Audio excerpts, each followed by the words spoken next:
Hello WhatsApp guys, welcome to my YouTube channel. তো তোমাদের জন্য নিলাম একটা নিউ ব্লগ ভিডিও। তো আপনারা থাম্বনেল দেখে বুঝেই গিয়েছেন যে আমি এখন কোথায় যাচ্ছি। তো হ্যাঁ গাইস, আজকে আমরা যাচ্ছি পল্লিগ্রাম টিভি ইউটিউব চ্যানেলের স্টুডিওতে। হ্যাঁ গাইস, 12/1/2025 নতুন বছরের জন্য নতুন একটা অফার দেওয়া হয়েছে পল্লিগ্রাম টিভি থেকে। তার জন্য আজকে আমি সকাল সকাল যাচ্ছি পল্লিগ্রাম টিভি স্টুডিওর মালিক হচ্ছে রবিউল ভাই এবং হারুন ভাই। হ্যাঁ গাইস, আজকে তোমরা আমি জানিয়ে দেবো শফিকদের বাড়ি আপনি কি করে যাবেন এবং পল্লিগ্রাম টিভি চ্যানেলদের বাড়ি। হ্যাঁ গাইস, আপনি যদি শফিকদের বাড়ি আসতে চান, আপনি যদি বেলডাঙ্গা থেকে আসেন, তাহলে তোমাকে নামতে হবে পাটকি বাড়ি। আমিও জানতাম না যে শফিকদের বাড়ি কি করে যাব। তারপর আমি বাসবালাকে জিজ্ঞেস করলাম যে আমি আজলামপুর যাব, তাহলে আমি কোথায় নামবো যেন আমার সুবিধা হয়। তখন আমাকে বাসবালা বললো তুমি পাটকি বাড়িতে নেমে পড়ো, তাহলে ওইখান থেকে নেমেই তুমি টোটো পেয়ে যাবে। তো আমি বললাম ঠিক আছে, তাহলে আমাকে পাটকি বাড়িতে নামিয়ে দিবেন। তো বাসবালা বললো ঠিক আছে, তুমি চেপে থাকো, আমি ঠিক তোমাকে নামিয়ে দেবো। আর এদিকে আমি লোকেশন দেখতে দেখতে যাচ্ছিলাম। পল্লিগ্রাম টিভি চ্যানেল থেকে যে লোকেশনটা দেওয়া হয়েছে ওই লোকেশনটা দিয়ে আমি যাচ্ছিলাম। আর হ্যাঁ গাইস, পল্লিগ্রাম টিভি স্টুডিও যেতে গেলে আপনার কটা খরচ হবে আমি সব এই ভিডিওতে বলে দেবো। তো গাইস, ভিডিওটা ফুল দেখেন,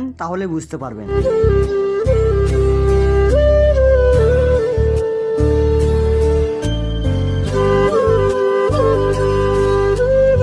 গাইস, অবশেষে নেমে পড়লাম পাটকি বাড়িতে। বাসের খালাসিটা আমাকে বুঝিয়ে দিল যে এই রাস্তাটা দিয়ে যাও, তাহলে তুমি টুকটুকে পেয়ে যাবা আজলামপুর যাওয়ার। তারপর আমি জিজ্ঞেস করলাম টুকটুকেওয়ালাকে যে আমি আজলামপুর যাবেন। তখন টোটোওয়ালা বললো যে আমাদের এই সাইড থেকে তো কেউ আজলামপুর যায় না, তুমি ওই ঘাট পার হয়ে ওই সাইড যাও, দেখো টুকটুকি পেয়ে যাবে। দিয়ে অবশেষে চলে আসলাম আমি ঘাট পার হওয়ার কাছে। তো গাইস, ফাইনালি আমরা চলে এসেছি জলঙ্গি নদীতে। এই যে শফিকের যারা ভিডিও করতো সেই ব্রিজের সামনে এখন আমি যা হাঁটছি, এই যে সেই ব্রিজটা, আর এই যে নদী।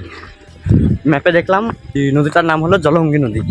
তো গাইস, যেখানে আমরা শফিকদের মাঠে দেখতাম শুটিং করতে, সেখানে এখন আমি আমার ধারে পার হইতে 5 টাকা নিল, যেতে 5 টাকা, আসতে 5 টাকা। তো চলো গাইস, এখন যাওয়া যাক, আমরা এই যে নদীতে পার হবো। মানুষ কাছে লজ্জাও লাগছে না। গাইস, ব্রিজটা কিন্তু সম্পূর্ণ বাঁশ দিয়ে তৈরি, অনেকটাই বাঁশ লেগেছে কিন্তু এই ব্রিজটা তৈরি করতে গিয়ে। গাইস, কত সুন্দর ভিউ, আপনারা একটু ভিউ এনজয় করেন।